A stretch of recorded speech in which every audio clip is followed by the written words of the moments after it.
मोगाच्या भावान आनी भयणो, आमी हें उतर आपोवणें हें उतर आयकलां आनी आमच्या मनांतूय हें रिगलां आसतलें की आपोवणें म्हणल्यार याज्ञीक वो माद्री जावंक आपयल्यात म्हणून. आनी वय याज्ञीक आनी माद्री जावंक हें एक आपोवणें, पूण तुमचें कितें काय? तुमकां आपोवणें ना? आयज पयस सभा आमचे गोवा धामाचे दोनपरांत हें मानयता की आयज तुमचो लौकिकांचो आपोवण्याचो दीस. तुमकां एक आपोवणें दिल्लें आसा देवान. तुमी समाजांत आवय बापूय लग्न जालोलीं, भुरगीं बाळां आसलेलीं आनी जायतो वावर करतात आनी तुमी जायत्या वावरांत कामांत बुडलेलीं आसात आनी समाजांत तुमी तें करतात. जशें हॉस्पिटलांनी, पुलीस स्टेशनांनी आनी जायते तरेकवार दुसरीं कामां करतात.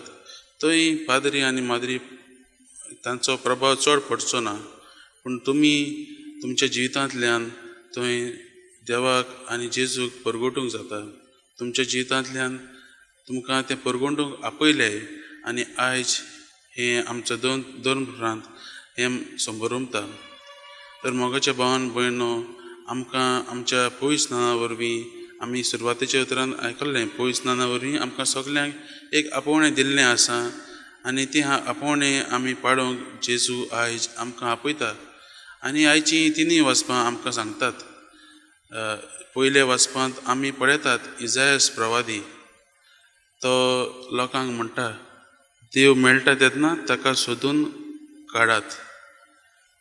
मोगाच्या भावान भयण, थोडी भर इतिहास आमी जाणून जावन घेवंक जाय.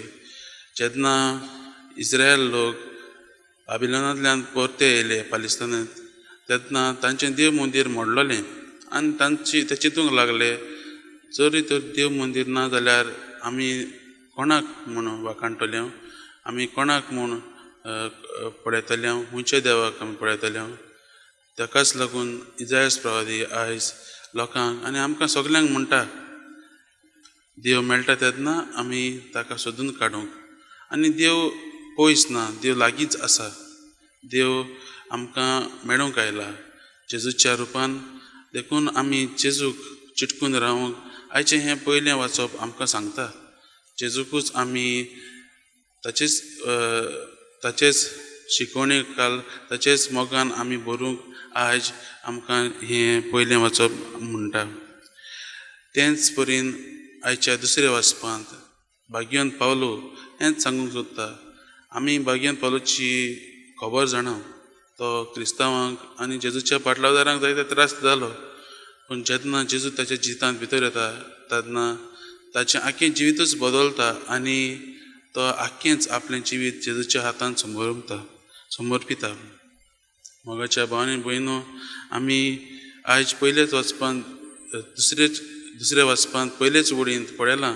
तो म्हणटा ताका मरोंक वो जिवन रावन ताका भिरांत ना, कित्याक तो जाणा जेजू जिवंत आसल्यारूच आपूण जेजूक परगट्टलो आनी आपणाक मरण फावो जाल्यार देखून आपूण जेजू लागीं वेतलो म्हणून. तो जेजूच्या मोगान इतलो बुडलेलो की ताणें ताच्या जिवितांतल्यान आख्खें दुसऱ्यांक जेजूची बरी खबर परगटली. आनी हेंच आयज आमी लौकीक आपोवण्याचें आयतार मानयता तेन्ना आमकां सगल्यांक ही एक आदेश, ही एक संद्या दिलेली आसा देवान. आमकां एक आपोवणें दिवन आमच्या जिवितांत आमी तें दुसऱ्यांक पावूंक, भाग्यवंत पावलो भाशेन आमी तें दुसऱ्यांक दिवंक. देखून आयज दुसऱ्या वचपांत भाग्यवंत पावलो आमकां म्हणटा, जेजूकूच चिटकून रावात, जेजूच्याच शिकवणेकाल आमी चलूंक गरजेचें म्हूण आमकां भाग्यवंत पावलो सांगता. आयच्या शुभ वर्तमानांत आमी ही दिसवडे मळ्यांत काम करपी मानायाची आमी आयज वोपार आयकल्या आनी ह्या वोपारींतल्यान आमकां जायतें शिकून मेळटा. मोगाच्या भावान भयणो, देवाची सोडवण आसा ती सगल्यांकूच, ती आमकांच म्हूण न्हय. पयलीं आमी चिंतालीं, पयलीं जुदेव लोक चिंताले तांकां विचून काडले म्हूण सोडवण फकत तांकांच, दुसऱ्यांक न्हू अशें चिंताले. पूण आयच्या ह्या वपारींतल्यान जेजू सांगूंक सोदता की जेजू सगल्यांचोच आनी सगल्यांकूच तो एकेच भाशेन मानता, एकेच भाशेन तो तांकां पळयता, तो तांकां दुसऱ्या मदें सोर करिना. मोगाच्या भावान भयणो, आमी आमच्या जिवितांतल्यान हे जेजूची शिकवण, जेजूचो मोग आमी सगल्यांक पावोवंक, जेजूची ही बरी खबर, जेजूचो शुभ वर्तमान आमी सगल्यांक आमच्या दुसऱ्या धर्माच्या भाव भयणांक देखून आमी तो पावोवंक आयज आमकां हे आयचो शुभ वर्तमान आपयता. मोगाच्या भावान भयणो, आमी समाजांत जायत्या कामांनी बुडलेलीं आसात, जायत्या वावरांनी आमी बुडलेलीं आसात.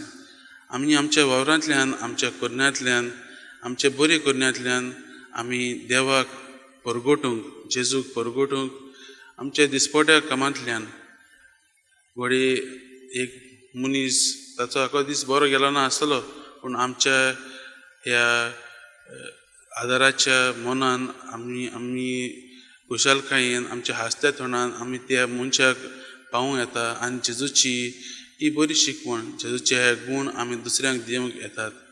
तर आयज आमी लौकीक आपोवण्याचो दीस मानता आसतना आमी एकामेका पासून मागुया.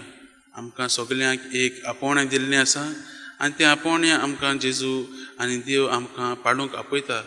आमी तें पाळून आसतना रावची न्हय, आमी देवाच्याच मोगान लासूया, देवाच्याच मोगान आमी भरुया आनी देवचोच मोग हो आमकां आमी सगल्यांक दिवया. आनी हें करतले जाल्यार आमी जेजूकूच चिटकून रावंक गरजेची.